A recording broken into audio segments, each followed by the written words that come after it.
In the last episode, I talked about the United States, a place where marriage, for many men, is starting to feel risky, expensive, exhausting, hard to trust. Europe is different. Not because relationships are easier, and not because men there are somehow more romantic. It's different because, in many parts of Europe, marriage no longer holds the same position it once did. That's the key. In the US, a lot of men seem to look at marriage and think, this feels too risky. In much of Europe, the thought is often simpler. Why does this need to be marriage at all? And that difference matters. Because once marriage stops feeling necessary, people don't have to reject relationships. They can just bypass the institution. That's what makes Europe different. A lot of people outside Europe still imagine it in older terms. Traditional cities, old churches, long histories, family names. Marriage as a cultural norm. And yes, some of that is still there, but underneath that image, something has shifted. In many parts of Europe, living together without marriage is no longer unusual. Having children without marriage is no longer shocking. Building a life without ever signing the formal contract can be completely normal. So, if you're a man looking at relationships in that environment, the calculation changes. The question is no longer just, should I get married? It becomes, if I can have the relationship without the institution, why take on the institution? That sounds cold, but it isn't necessarily cynical. It's structural. And Europe, more than the US, shows what happens when the social meaning of marriage weakens, but the desire for companionship doesn't disappear. That's an important distinction. Because people sometimes hear marriage decline and assume it means relationships are collapsing. That's not always true. Sometimes it means the relationship survives while marriage loses status. Sometimes the couple stays and the institution fades. And once that happens, a lot of old assumptions stop working. For a long time, marriage was treated as the natural endpoint. You date, you commit, you marry, you build a household, you have children. That sequence used to feel normal, expected even. But in much of Europe now, that sequence is weaker. You can live together first, stay together for years, raise children, share finances, build routines, be, in every practical sense, a family, without marriage ever happening. And once that becomes socially acceptable, marriage has to justify itself. It can't rely on habit anymore. That changes male decision-making more than people realize. Because if marriage is no longer the gate you have to pass through in order to have intimacy, stability, family life, or even children, then marriage becomes optional in a very literal way. Not symbolic, not rhetorical, actually optional. And once something becomes optional, it has to compete. That's where Europe gets interesting. Because in Europe, for many men, the pressure is often lower than in places where marriage still carries a stronger mandatory feel. There is less sense that you must formalize the relationship in order for it to count. Less sense that adulthood is incomplete without a wedding. Less sense that living together outside marriage marks you as failed or unstable.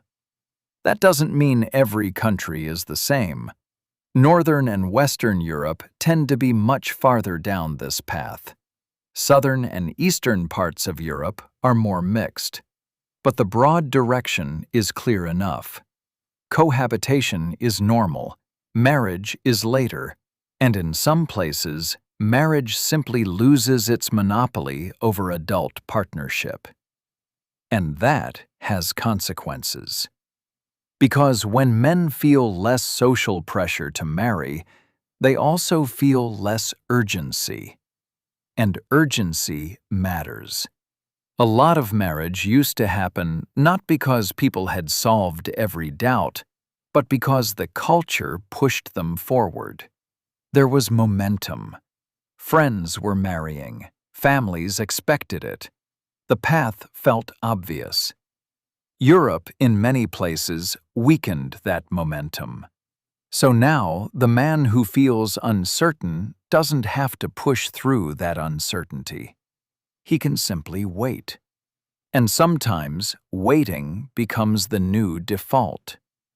This is where Europe differs sharply from the US. In the American case, the story often feels like this: the risk is too high. In the European case, it often feels more like the necessity is too low. And that produces a different mood.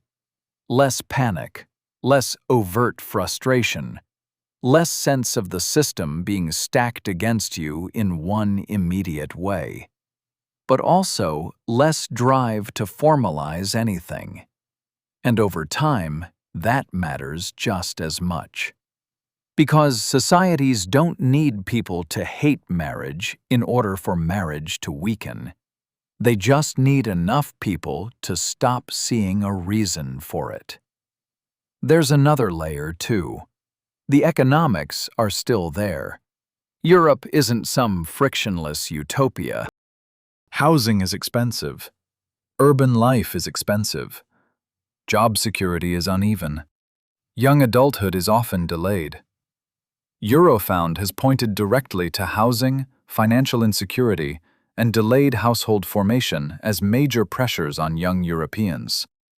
So this is not a story where Europeans simply relax into beautiful, consequence-free cohabitation.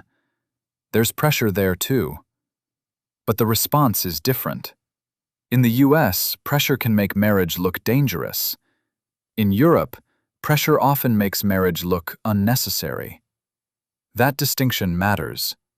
Because if your life already feels economically unstable, and your culture no longer insists that marriage is the proper next step, then formal marriage becomes one more thing you can postpone. Not forever, at first. Just for now. But for now can stretch for years, then decades, then sometimes indefinitely. And once cohabitation becomes normalized, marriage loses one of its strongest old arguments. It can no longer say, "This is the only serious form of commitment," because that's no longer believable. People can see committed couples all around them who never married. Couples with homes, children, shared lives, long histories. And if those relationships are visibly real, then the institution has to offer something beyond symbolism. For some men, it doesn't, or at least, not enough. That does not mean European men are all anti-marriage. That would be too simple. A lot of them still want long-term partnership. A lot still want family. A lot still want commitment. But commitment and marriage are no longer identical in their minds. That separation changes everything. Because when commitment can exist without marriage, marriage becomes a secondary question. Not the foundation, an extra layer. And extra layers get cut when people are tired, unsure, or unconvinced. There's also a cultural mood here that's easy to overlook. Europe, in many places, has normalized a quieter form of individual autonomy. Not necessarily the loud, performative individualism you often see in American culture. Something more subdued, more practical, less ideological. The idea that adults should be able to structure their personal lives without too much moral drama. That attitude makes it easier to live together without marrying, easier to separate without scandal, easier to delay decisions without feeling like life has failed.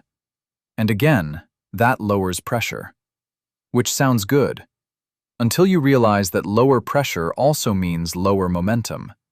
And lower momentum means fewer transitions, fewer weddings, fewer formal commitments, fewer steps from relationship into institution.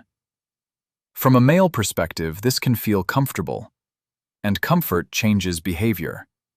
If the relationship already works well enough, if the law or culture already allows a couple to live together, if children are socially accepted outside marriage, if the world around you doesn't demand a wedding, then what exactly is pushing you toward marriage? That is the European question. Not, what if marriage hurts me? But, what exactly is marriage adding here? And the honest answer, for many men, is less and less clear. Maybe legal clarity, maybe symbolism, maybe social recognition.